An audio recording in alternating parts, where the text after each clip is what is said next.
बहुत पुराने जमाने की बात है, एक व्यक्ति था, उसके पास में एक तांगा था। वो तांगे में कुछ पैसेंजर्स को बिठाता, उनको रेलवे स्टेशन पे छोड़ के आता था। तो एक दिन उसने अपने तांगे में घोड़ी को जोड़ा, कुछ पैसेंजर्स को बिठाया, रेलवे स्टेशन की तरफ चलने की शुरुआत करनी चाहिए तो घोड़ी नहीं चली। उसने लगाम को खींचा, चाबुक से मारा, बहुत कुछ उसने किया, लेकिन घोड़ी नहीं चली।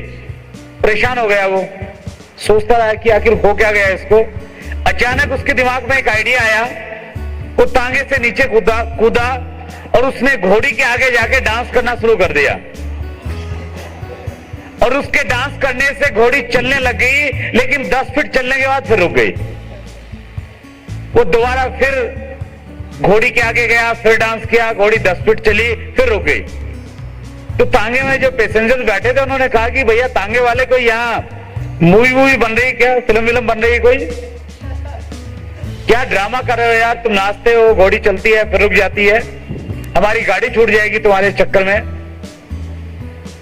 उसने कहा कि साहब कोई मूवी नहीं बन रही, कोई ड्रामा नहीं है, मेरे से आज एक बहुत बड़ी गलती हो गई। तांगे में जो रेगुलर घोड़ी मैं इसमें जोतता था उसको तो गलती से घर पे छोड़ के आ गया, और वो घोड़ी लेके आ गया जो बारात में दुल्हे को लेके जाती है। जब तक इसके आगे कोई नाश्ता नहीं है, चलती नहीं है। 2 प्रकार की एजुकेशन मैंने ली। एक वो एजुकेशन जिसमें बचपन में मुझे गवर्नमेंट स्कूल में डाला गया, मैट्रिक की, वहां से फिर कॉलेज गया, यूनिवर्सिटी गया, बहुत सारी जगह पे बहुत सारी डिग्रियां ली, और उसका परिणाम था कि 500 रुपए महीना की एक नौकरी मिल गई प्राइवेट स्कूल में। क्यों? क्योंकि मुझे हर जगह नौकर बनने की ट्रेनिंग दी गई थी, नौकर बनने के लिए प्रेरित किया गया था।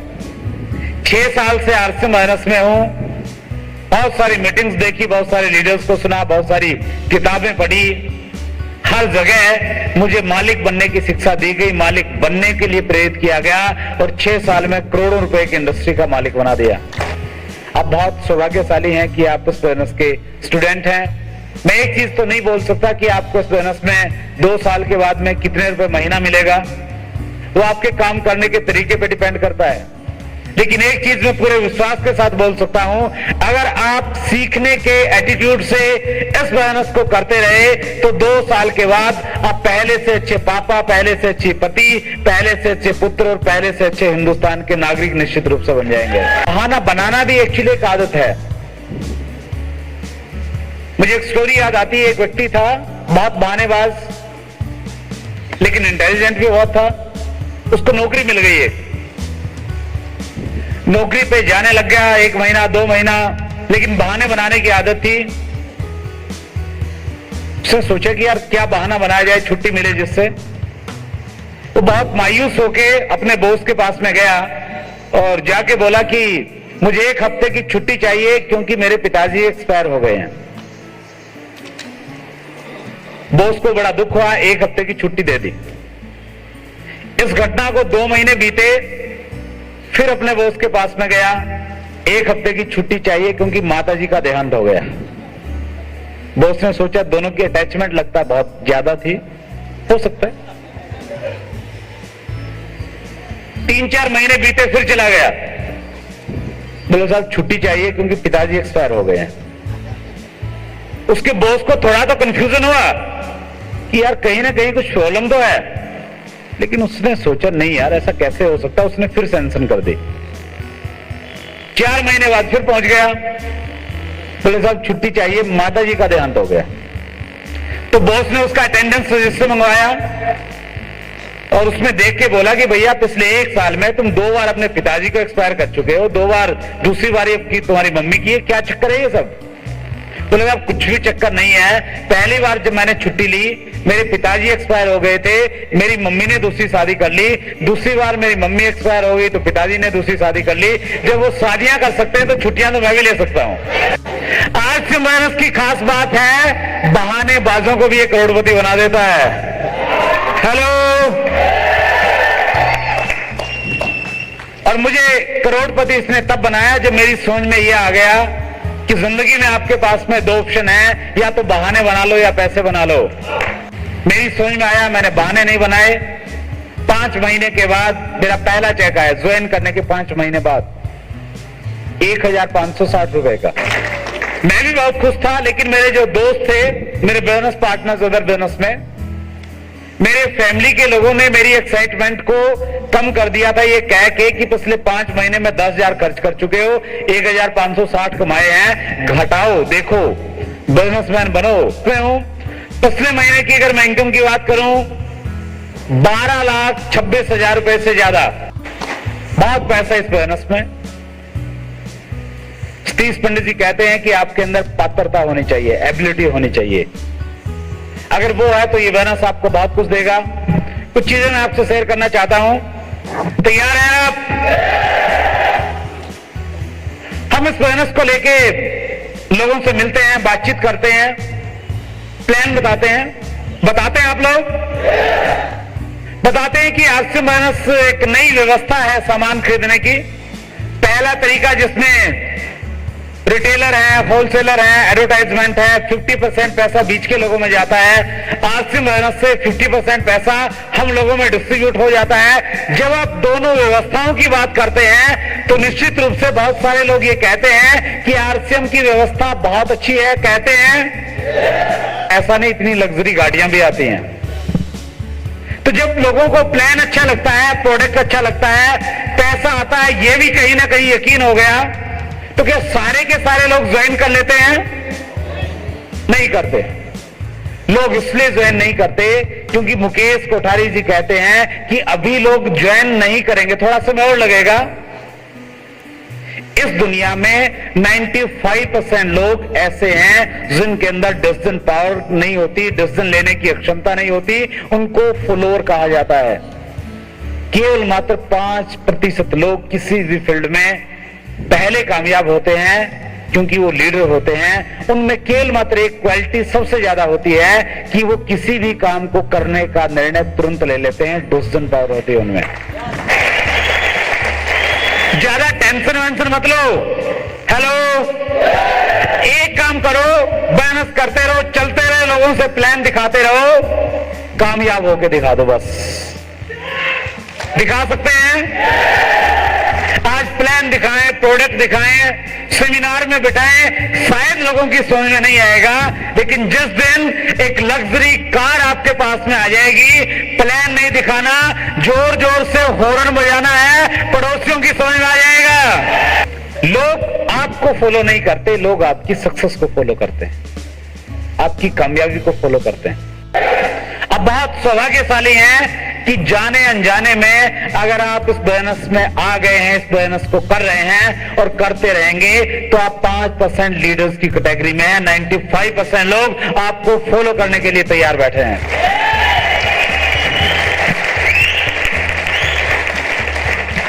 और जो लोग सही समय पर निर्णय नहीं लेते, उनके साथ बड़ी अजीब हालत हो जाती है समटाइम।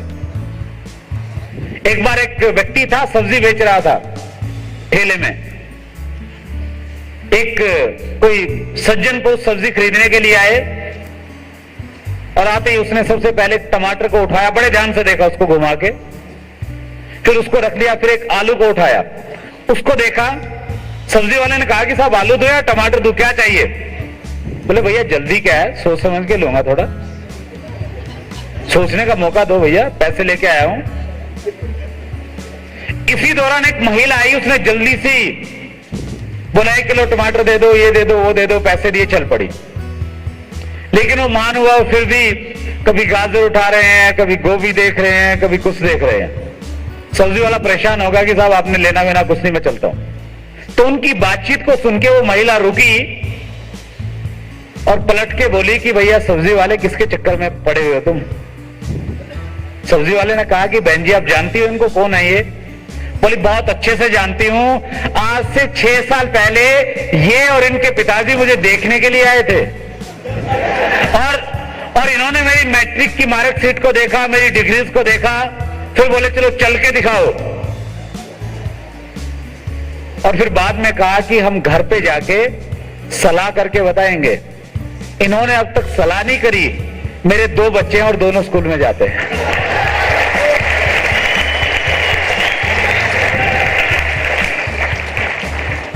ऐसा ना हो कि आज आपकी समझ में न आए और जिस दिन आपके पड़ोसी की घर में 2-2 लग्जरी कारें खड़ी हो जाए फिर आपकी समझ में आए कि आलसी बिजनेस तो करना ही पड़ेगा। यस, और एक माहौल बनेगा। माहौल बनने की देर होती है। आज से 30 साल पहले हिंदुस्तान में पढ़े लिखे लोग नहीं थे। स्कूलों में बच्चे पढ़ने के लिए नहीं जाते। 30-40 साल पहले देखें तो क्या करते थे? खेत में जाते थे, मेहनत करते थे, मजदूरी करते थे। आज पढ़ने के लिए जाते हैं। आज पढ़ने के लिए इसलिए नहीं जाते कि गवर्नमेंट ने बहुत बड़ा काम कर दिया। आज पढ़ने के लिए इसलिए जाते हैं क्योंकि पहले इसलिए नहीं जाते थे क्योंकि पड़ोस का बच्चा भी स्कूल में नहीं जाता था, और आज इसलिए जाते हैं क्योंकि पड़ोस का पप्पू सुबह उठ के टाई साई लगा के तैयार हो जाता है, इसलिए पड़ोसी की भी समझ में आया कि बच्चों को स्कूल में भेजना पड़ेगा। सवाल कर सकते, एक बच्चे ने अपने पापा से पूछा, पापा क्या सबके पापा अपने बच्चों से इंटेलिजेंट होते हैं? हेलो, पापा ने कहा क्या बेटा तुम्हें कोई शक है इस बात पे? उसने सोच के जवाब दिया, अगर सबके पापा इंटेलिजेंट होते तो बल्लभ का आविष्कार एडिशन नहीं करता, एडिशन के पापा करते।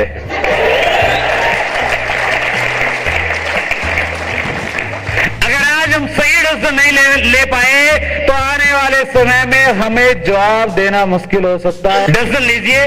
लीडरशिप की पहला गुण क्विक डिसीजन, और डिसीजन लेने के लिए एक बहुत शानदार तरीका है। कभी भी अगर कंफ्यूज है लाइफ में, मैंने किसी एक बुक में पढ़ा कि सफलता क्या है, व्हाट इज सक्सेस।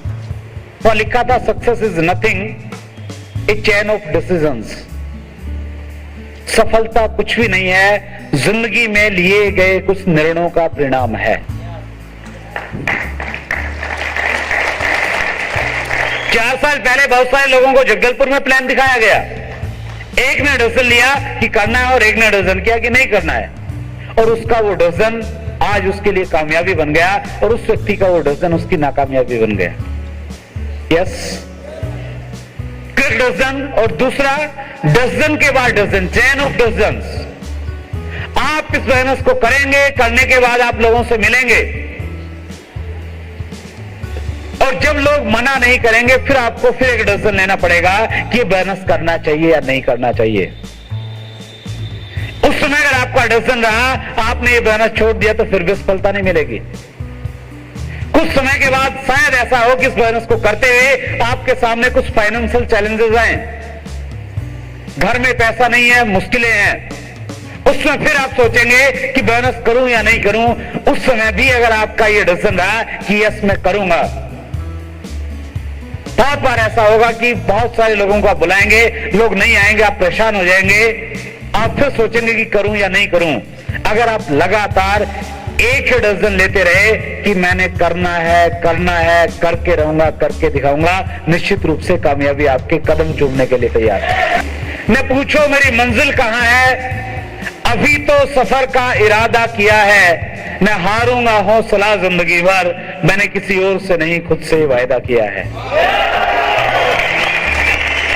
और आज अपने आप से वायदा करके जाए, कमिटमेंट करके जाए कि मैं आज से बिजनेस को तब तक करता रहूंगा, मैं आज से बिजनेस का मार्केटिंग प्लान तब तक दिखाता रहूंगा, मैं आज से बिजनेस के प्रोडक्ट तब तक यूज करता रहूंगा, मैं आज से बिजनेस की मीटिंग्स में तब तक आता रहूंगा जब तक मैं स्टेज पे नहीं पहुंच जाता और हजारों लोग मेरे लिए तालियां नहीं बजाते, मैं तब तक इस बिजनेस को करता रहूंगा।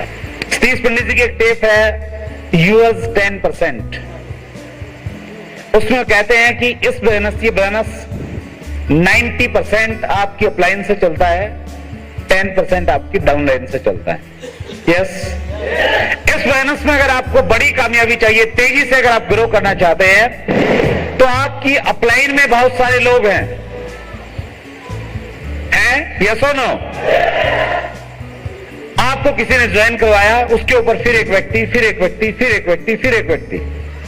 आप अपनी अपलाइन के लोगों की पहली चीज आपको जानकारी होनी चाहिए, और दूसरी चीज जिस दिन आपकी अपलाइन का फोकस, जिस दिन आपके अपलाइन का फोकस आपके बिजनेस पे आ जाएगा, उसके ठीक 90 दिन के बाद आप आरसीएम बिजनेस के न्यू ब्रांड रॉयल्टी अचीवर बन जाएंगे। अपलाइन रॉयल्टी अचीवर की डाउनलाइन में अगर उसका भाई है, उसका रिलेटिव है, उसका दोस्त है और एक अनजान डिस्ट्रीब्यूटर है, वो ये नहीं देखता कि मैंने अपने भाई को रॉयल्टी पे लेके जाना है, वो ये देखता है कि इन सारे डिस्ट्रीब्यूटर्स में से कौन व्यक्ति सिस्टम के साथ में सही तरीके से काम करता है। जो सही तरीके से काम करता है वो उस पर फोकस करते हैं और सबसे पहले उसको रॉयल्टी पे लेके जाते हैं।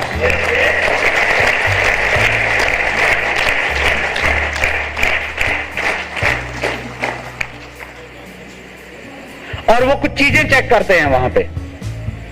एक आपके प्लान में रॉयल्टी चीवर्स है, उसके नीचे 1000 से ज्यादा डिस्ट्रीब्यूटर्स हैं।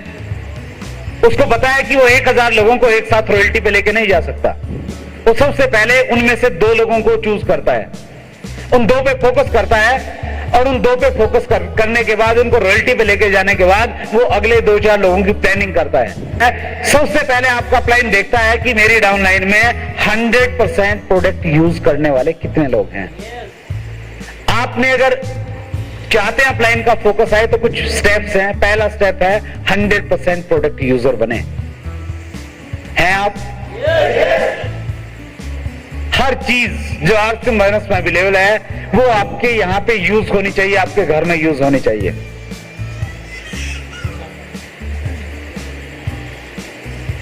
मुकेश कोठारी जी एक लाइन में इसका समाधान बताते हैं। वो कहते हैं 100% प्रोडक्ट यूज, नो एक्सक्यूज। कोई बहाना नहीं बनाए। यस, कर सकते हैं। ज्यादा डिटेल में नहीं जाऊंगा, इतना ही कहूंगा, अगर आप आरसीएम माइनस के 98% प्रोडक्ट यूज करते हैं और एक पेन आपका आरसीएम का नहीं है, डायरी आरसीएम की नहीं है, सोक्स आपने आरसीएम की डाली नहीं हुई है और आपकी अपलाइन की नजर में अगर आप आ गए तो आपकी रॉयल्टी 6 महीने पीछे खिसक सकती है। दूसरा काम आप करें, रिगार्ड योर अपलाइन। अपलाइन का सम्मान करें। करते हैं सभी लोग? सम्मान इसलिए करना है क्योंकि जिस व्यक्ति का भी हम सम्मान करते हैं वो व्यक्ति हमारे बारे में अच्छा सोचता है। तीसरा काम आप करें, फॉलो देयर डायरेक्शंस। अपलाइन द्वारा दी गई डायरेक्शंस को फॉलो कीजिए। 2 तरह के डिस्ट्रीब्यूटर्स होते हैं। कितनी तरह के होते हैं? रुक जाऊंगा फिर देख लो। कितनी तरह के? 2 तरह के। आपने देखना भी है कि आप कौन सी तरह में से हैं। पहले डिस्ट्रीब्यूटर वो होते हैं जो बिजनेस को बढ़ाने के लिए अपना दिमाग इस्तेमाल करते हैं और अपलाइन के हाथ पैर इस्तेमाल करते हैं। अपलाइन को भगाते हैं, दौड़ाते हैं, कंप्लेंट करते हैं कि साहब आप मीटिंग नहीं देते, आप आते नहीं हैं, आप टाइम नहीं देते हैं। वो सिकवे शिकायत में ही रह जाते हैं, वो कभी भी बड़े लेवल पे नहीं जाते। दूसरी तरह के वो डिस्ट्रीब्यूटर्स होते हैं जो बिजनेस बढ़ाने के लिए अपलाइन का दिमाग इस्तेमाल करते हैं और अपने हाथ पैरों का इस्तेमाल करते हैं। वो बड़ी से बड़ी पिन के हकदार होते हैं।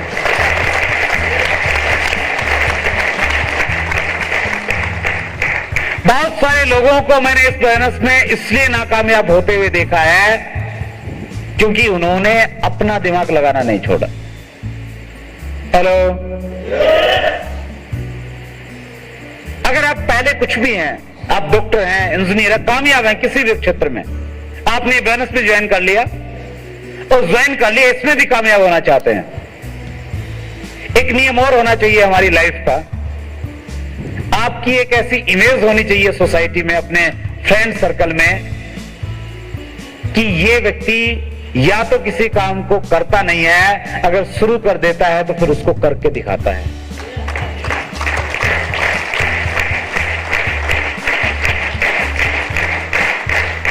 मैंने कहीं पढ़ा